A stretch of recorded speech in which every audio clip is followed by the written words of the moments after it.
আসসালামু আলাইকুম। আমাদের রান্নার রাজ্যে আপনাদের স্বাগতম। কেমন আছেন সবাই? আশা করছি আল্লাহর রহমতে অনেক ভালো আছেন। যারা ডাল না বেটে পেঁয়াজু বানাতে চান, আজকের এই ভিডিওটি আপনাদের জন্য। একেবারে বাটাবাটির ঝামেলা ছাড়া ইনস্ট্যান্ট তৈরি করতে পারবেন এই পেঁয়াজু। একেবারে মুচমুচে কুড়মুড়ে স্বাদের একটি পেঁয়াজু, খেতে হবে ভীষণ মজাদার, একেবারে ঝামেলাবিহীন। তো চলুন আজকের এই সহজ পেঁয়াজু তৈরি দেখে নেওয়া যাক। তো এখানে আমি একটি বোলের মধ্যে নিয়ে নিলাম খেসারি ডাল। আপনারা কিন্তু এখানে মসুর ডাল নিতে পারেন, তবে পেঁয়াজও কিন্তু সচরাচর খেসারি ডালেরই মজা লাগে খেতে।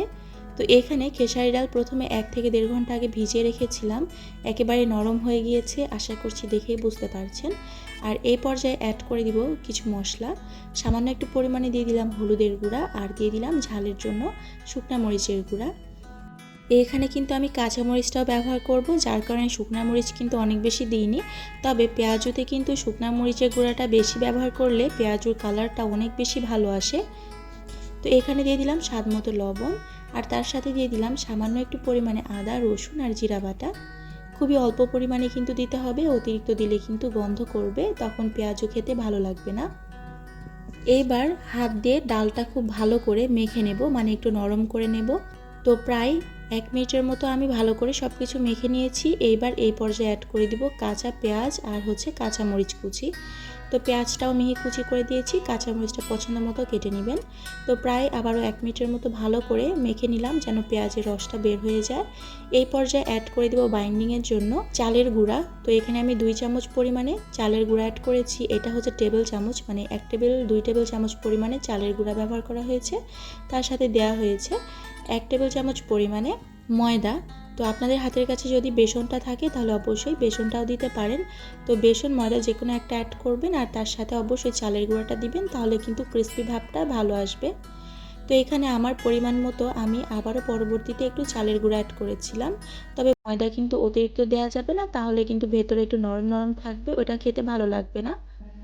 তো এখানে আমি বেশ 2 থেকে 3 মিনিটের মতো সময় নিয়ে ভালো করে মেখে নিয়েছি, আর এরই মাঝে কিন্তু আমি যেরকমটা চাচ্ছিলাম সেরকম হয়ে গেছে।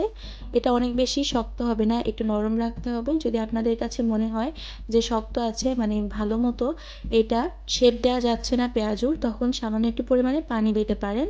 তো এখানে এই যে আমি চলে আসবো এবার ভাজতে। তো কড়াইয়ের মধ্যে পর্যাপ্ত পরিমাণে তেল দিয়ে দিলাম। তেলটা ভালো মতো গরম হয়ে এলে এখানে পেঁয়াজগুলো দিয়ে দিতে হবে। আর এই পেঁয়াজুতে কিন্তু এবড়ো থেবড়ো শেপটাই ভালো লাগে দেখতে। তো আপনারা আপনাদের পছন্দ মতো শেপ দিয়ে পেঁয়াজু ভেজে নেবেন। চুলার জাল প্রথম দিকে কিন্তু একেবারে হাই হিটে রাখতে হবে। সামান্য একটু পরিমাণে কালার চলে আসলেই চুলার জালটা কমিয়ে দিয়ে এটা ভাজতে হবে প্রায় 6 থেকে 7 মিনিট সময় নিয়ে।